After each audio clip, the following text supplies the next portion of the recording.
No final do século VIII, uma onda de violência aterrorizou os moradores da costa norte da Europa.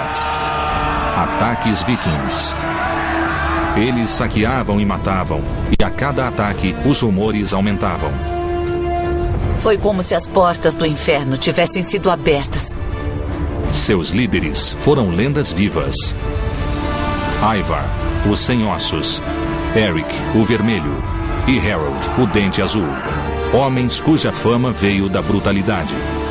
Nossos pesquisadores vão investigar o mundo em que viveram e revelar uma imagem de uma cultura sangrenta, mas muito avançada.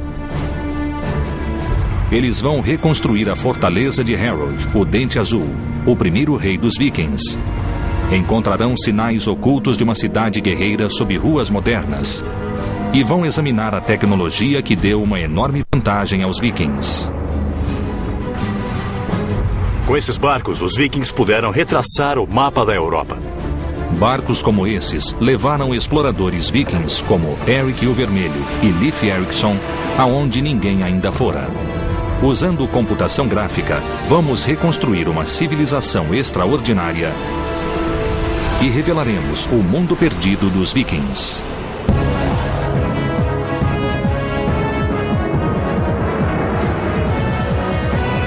Mundos Perdidos, os Vikings. Assassinos, bandidos, bárbaros, pagãos. Embora a cultura viking tenha morrido há mais de 1000 anos, sua reputação permanece. Os pesquisadores Jonathan Foyle e Helena Hemmerle querem descobrir a verdade sobre esses guerreiros e seu mundo. Helena Hemmerle é uma arqueóloga de Oxford e estuda culturas europeias antigas. Um dos mistérios genuínos sobre esse período é o motivo de os vikings surgirem. O que os levou a atacar e também a colonizar da forma que fizeram. Jonathan Foyle é um historiador de arquitetura que estuda construções para entender as culturas que as erigiram. Parte da experiência viking é viver com materiais brutos. A terra e o fogo, o vento e a água, eles viviam em integração com os elementos. Os historiadores sabem a data de início da campanha viking de terror, 793 depois de Cristo.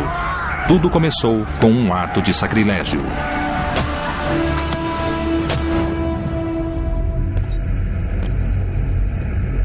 Jonathan viajou para Lindisfarne, na costa nordeste da Inglaterra. Havia um monastério aqui. Na época, era um dos santuários mais sagrados da cristandade. Nós herdamos uma imagem dos vikings como sendo piratas sedentos de sangue, e essa reputação surgiu aqui, em Lindisfarne. As notícias do ataque viking espalharam-se depressa pela Europa. Richard Warren explica. Este foi o primeiro ataque a um centro muito importante. Este foi o lugar em que um ataque aconteceu pela primeira vez. E psicologicamente foi o ataque que levou as pessoas a acreditarem que o apocalipse chegara. O ataque foi uma surpresa. Ninguém sabia dos vikings até os barcos surgirem no horizonte. Os monges do monastério não podiam acreditar que alguém pensaria em atacar seu santuário. Mas, como Jonathan descobriu, os vikings sabiam exatamente o que faziam. O que havia aqui para os vikings? Saque. Objetos valiosos, pequenos objetos de metal e coisas assim. Mas eles também queriam escravos, que eram uma cara mercadoria. O mosteiro era famoso pelas relíquias e tesouros. Sua única proteção era a fé. Acreditavam que ninguém ousaria violar o solo sagrado. Eles não tinham defesas, era um mosteiro. Mas eles deviam ter uma muralha ou coisa assim ao redor do mosteiro. Algo como isso aqui. Tinham, sim, um muro que circundava todo o lugar. Ele separava o espaço sagrado interior do mundo externo. Mas era, de fato, apenas uma linha de demarcação. Subindo até o ponto mais alto da ilha, Jonathan e Richard criaram uma imagem da comunidade que os vikings destruíram. O que os vikings viram por aqui há mais de 1000 anos? Certamente nada como isto. Nenhuma das construções de pedra que vemos agora. Não havia nada parecido, nada disso existia. Era uma comunidade monástica. Mas onde vemos a igreja paroquial ali e a igreja do priorado aqui, era o local do mosteiro saqueado pelos vikings. Em vez de construções de pedra, pense em madeira. As estruturas simples de madeira de Lindisfarne eram assim em 793. Essas construções modestas continham, no entanto, um tesouro de riquezas e eram um alvo perfeito para os vikings pagãos. Este lugar era muito mal defendido, feito de material inflamável, e não seria difícil para os vikings chegarem em alguns barcos e destruírem todo o mosteiro. De modo algum. Não havia nada aqui que resistisse a eles, e se quisessem destruir, podiam apagar esse lugar da face da terra. Os ataques vikings eram rápidos. Eles chegavam de surpresa, atacavam, matavam, saqueavam e queimavam. Lindisfarne ficou em chamas, criando um padrão para os ataques vikings. O monge Alcuin, que estava na corte do imperador na Europa, escreveu cartas de condolência. Ele soubera das coisas terríveis que aconteceram aqui e, basicamente, elas foram colocadas por escrito e isso as marcou para sempre como um grande evento. E o que eles pensaram sobre esses estranhos cabeludos que provocaram tantos danos? Devem ter ficado atônitos. Basicamente, eles o consideraram como as tropas do anticristo. Esse era um exército pagão que matava homens de Deus. Eram totalmente bárbaros, assassinos cruéis e sanguinários. O ataque a Lindisfarne foi o primeiro de muitos. Mas de onde vinham os vikings? Para onde levavam os despojos? A arqueóloga Helena Hammerl foi a Estocolmo, na Suécia, na trilha das relíquias cristãs saqueadas em Lindisfarne. Ela queria informações sobre a terra dos vikings e sobre sua cultura.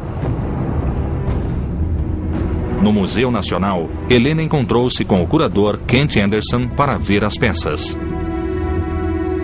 Nós temos muitos objetos do mundo árabe e objetos do oeste europeu. Como chegaram à Suécia? Como temos objetos únicos e como eles vêm de um contexto muito especial, como uma igreja ou um mosteiro ou algo assim, então achamos que tenha sido por saque. Este também é um objeto único que deve ser resultado de saque. Ele parece muito com o cimo do bastão episcopal. Sim, é sim. Então podemos imaginar que um pobre bispo irlandês foi atacado e seu bastão foi roubado. Sim, como um tipo de souvenir.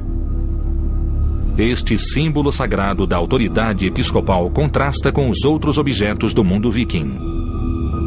Espadas são os objetos mais valorizados pelos museus. A arma viking de mais prestígio era a espada longa, cuja lâmina valia 16 vacas leiteiras. O guerreiro que a possuía tinha status elevado. No museu, Kent mostrou a Helena achados arqueológicos desconcertantes que indicam sacrifícios animais e humanos. Isto é parte de um crânio e de esqueletos de um túmulo que continha 3 indivíduos. 2 deles com as cabeças cortadas. Isso deve ter sido um sacrifício humano. Como sabemos que eles foram sacrificados? Bom, isso pode ser visto nos ossos, realmente. O que é isto? Marcas de cortes. Marcas? Estou vendo. Meu Deus. Sacrifícios humanos seriam uma prática chocante para o mundo cristão antigo. Sim, devem ter Isso, sido. obviamente, sugere um outro tipo de ideologia e de visão do mundo. E por que isso ocorreu? Eles eram criminosos? Eles fizeram algo errado e estavam sendo punidos? Não. Eu acho que não. Essa era a melhor oferenda que se fazia aos deuses. Então, se quisesse oferecer mais que um cavalo ou vaca, iria sacrificar talvez um escravo ou... exato. Meu Deus. Sacrifícios humanos eram parte do funeral de um grande guerreiro ou líder. Os objetos encontrados em locais fúnebres trouxeram muitas informações sobre a cultura viking e nos ajudaram a completar a imagem do mundo viking. Nossos pesquisadores estiveram em Lindisfarne, onde surgiu a fama dos vikings como assassinos sanguinários. Viram objetos saqueados dos santuários cristãos europeus.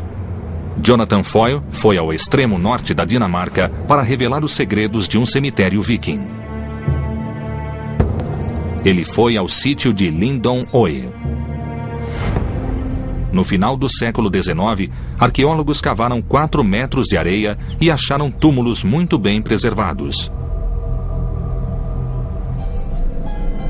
O especialista local, Lars Christian Norba, foi o guia. Lars, este é um sítio impressionante, não é? Fica no alto de uma colina, e então é o lugar perfeito para ser enterrado. As pessoas aqui eram de uma aldeia comum. O local foi preservado pelas dunas de areia, que chegavam a 4 metros de altura aqui. Então, o dobro da minha altura. De areia. Cobrindo tudo. O mais intrigante neste sítio é o estranho padrão em que as pedras foram colocadas. Círculos, triângulos e formato de navios. Essas pedras parecem um amontoado à primeira vista. É como se fosse Stonehenge. Mas elas têm uma ordem, não tem? O triângulo é um homem, as formas redondas são mulheres e os barcos também são homens. E é claro que sabemos isso pelos artefatos que estavam com eles nos túmulos.